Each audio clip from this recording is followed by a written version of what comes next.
Good morning, everybody. I'd like to run you through a little lesson that I firmly believe in, that I've been practicing and learning, and hopefully I can pass a little bit of this knowledge on to you.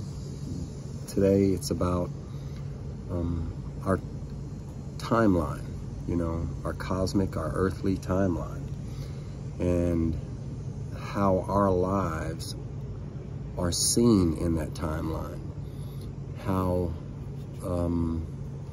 what we do with our lifeline that resides inside of that timeline, how it affects what happens later on.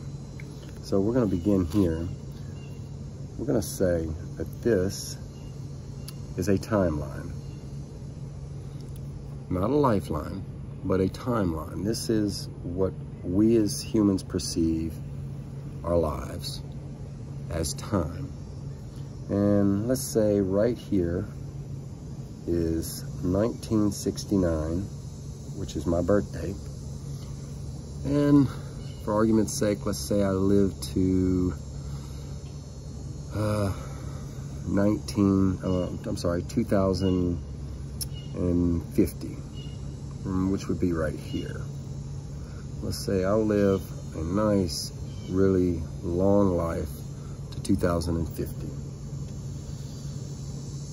And this is our death, and this is our birth. And what happens before our birth, we don't know. And what happens after our death, I really believe that we can control. So here is our present moment, right here in the middle, and that present moment is ever changing. As a matter of fact, that present moment is no longer. Now it's here, because of the constantly evolving change of the present moment. So in this present moment, we all try to live right here. But this right here is the past. And a lot of times we worry about what happened in the past. Say it was, you lost your job. You lose your job right here. So that happened, a couple years ago, and it put you in a bad hole. And you're still in that hole, still working your way out of it. And say maybe before that you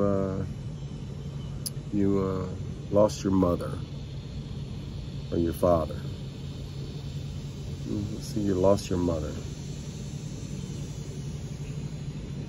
And then, in the present moment, you're going through things that sometimes you think back, man, I wish I had my mother with me. She could help me out with this. And then, lastly, maybe you went through a even more tragic event, and you lost the loss of a son or a daughter.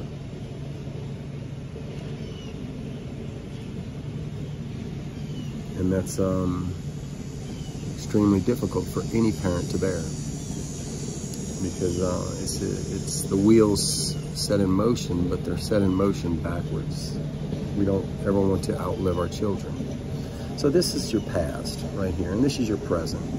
So what you're going to do is you're going to take your present moment, and you're living in your present moment right now, but somehow you keep triggering back to the loss of that job.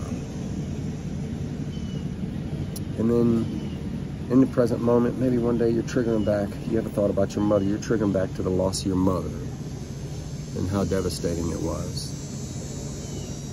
And then, God forbid, triggering back one day to the loss of your child. Well, the problem with triggering back to these and then trying to push them out instead of accepting them and giving them a space, you push them out of that timeline immediately, and they come packed up into your subconscious, into that present moment, but you're packing it away, you're pushing it away. And then the loss of your mother does the same thing. It comes back to that present moment, and you push it away. You don't want to deal with that. And then the loss of your child, it comes back to you in that present moment. You definitely don't want to deal with that. So you pack it away and you do not give it space. So that's our past. And I like to talk about this ball right here. This ball is a big old ball of depression. And this big old ball of depression, whatever lies inside of it, the loss of a job, you lost your parents, or the loss of a child, this big old ball, if you don't accept any of these losses, you don't take them and put them in a space where you can be safe with them and not ruminate, they will ruminate on their own. They're just going to make a big giant circle back to your present moment, back to your present moment, and then back to your present moment, which in hand is going to create depression because you do not know how to deal with it. So now let's talk about the future. Now that you're in the present moment for a little bit, say you've got a new job and you just found out that they no longer need you in a couple of months. So right there, you're gonna lose another job. But you just haven't lost it yet. You know, but you know, a couple of months you're gonna lose your job. You don't know what you're gonna do. So you are automatically thinking about that from this present moment right here. And then, you know, this present moment slowly moves and moves and moves on down the line. And as you get on down through that timeline and that lifeline, you get to a spot where there is a, God forbid, a cancer diagnosis.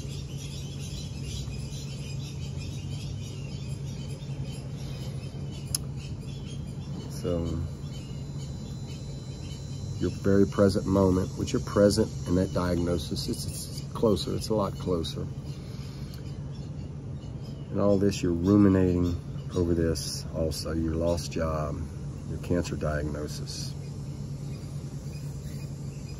Well,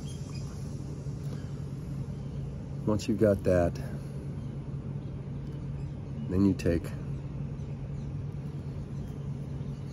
the big one, which is going to be your death, which you have no exactly, you have no idea exactly when it's going to be. But we're going to say, for the argument's sake, it's going to be around 2050. And that death, you keep ruminating that back over and over in your mind. And this ball right here, which is the future, you know, you've lost your job, you've had anxiety over that before you lost it, and then you got your cancer diagnosis, and now you've got nothing but this big giant ball of anxiety.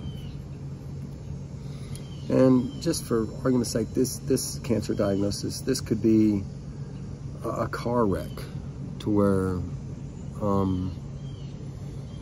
you know, you lose a limb or you lose your cognitive abilities. It could be anything. I'm just using this as an example. So this is your ball of anxiety. This back here is your ball of depression. But there's a way that we can work through these balls and still live happily with love and compassion for ourselves. And that's in this present moment right here. We need to figure out how we can take that present moment and stand above all and rise up. And it begins with your breath.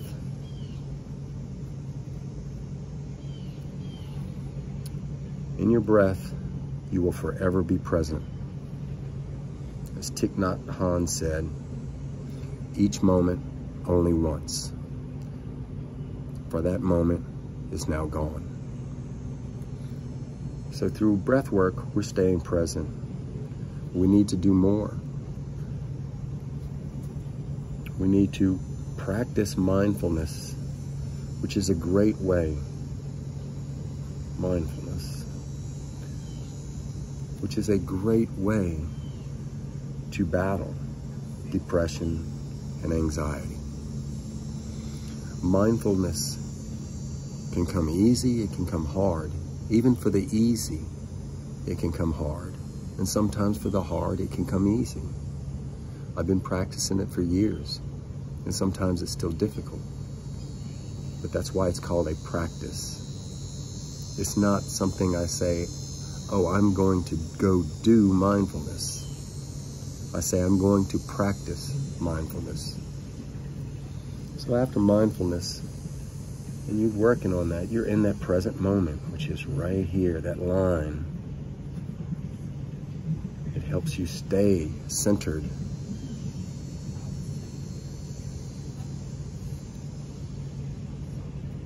And then learning all of that, you learn again how to love yourself, which in hand helps you have compassion and love for all others.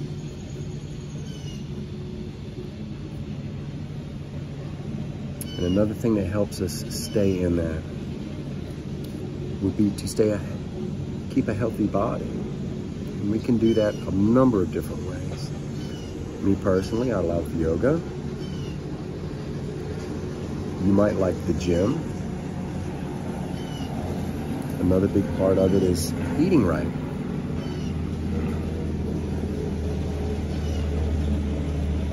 Eating good.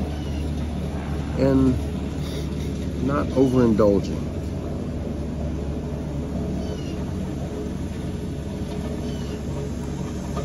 In bad things. So a practice of all of these will most definitely help you stay centered.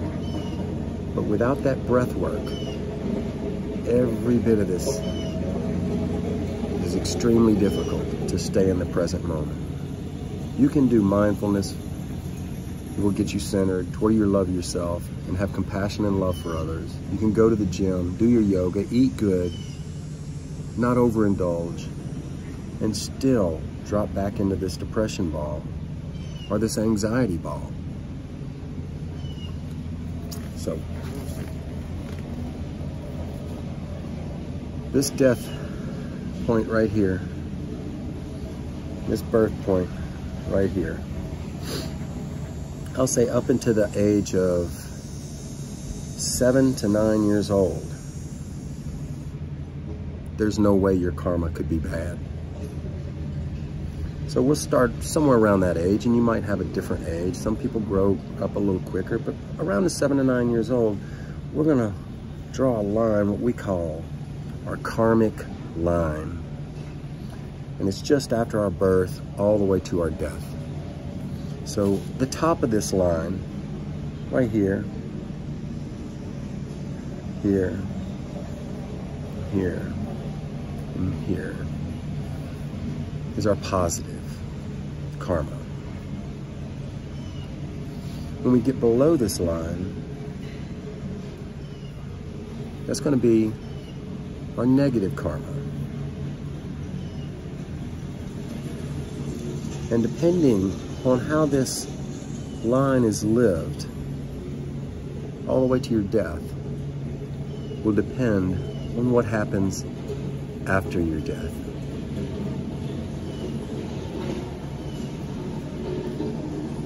Your karma.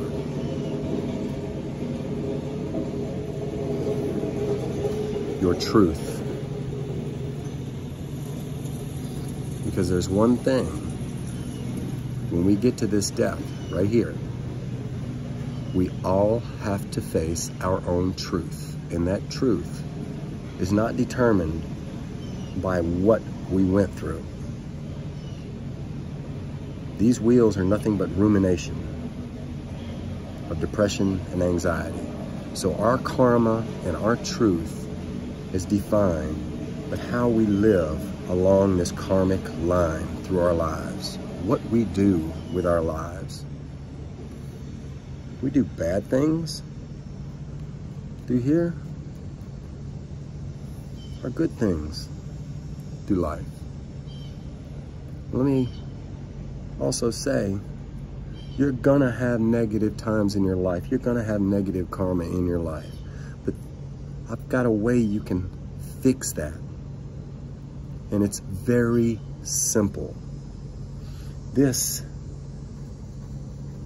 negative karma happening right here, you can take that bad karma right then and bring it into your present moment, right there. And let it rise up to your very present moment, which is breath. And work on that karma with mindfulness, being centered, loving yourself, compassion and love for others, and physically taking care of your body. So what happens when you take that bad karma right there and run it up through your present moment, it comes out of the top of the present moment and runs all the way back down here to your good karma. And this happens with all the bad karma.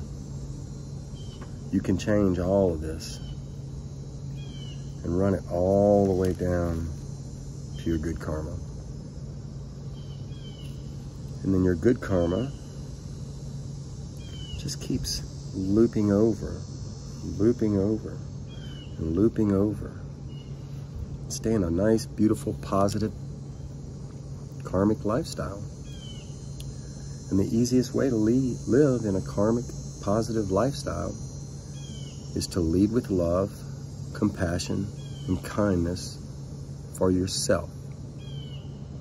Because once you do that, love, kindness, and compassion for all others is a given. Now, with all of this being said, some people get a bad deal.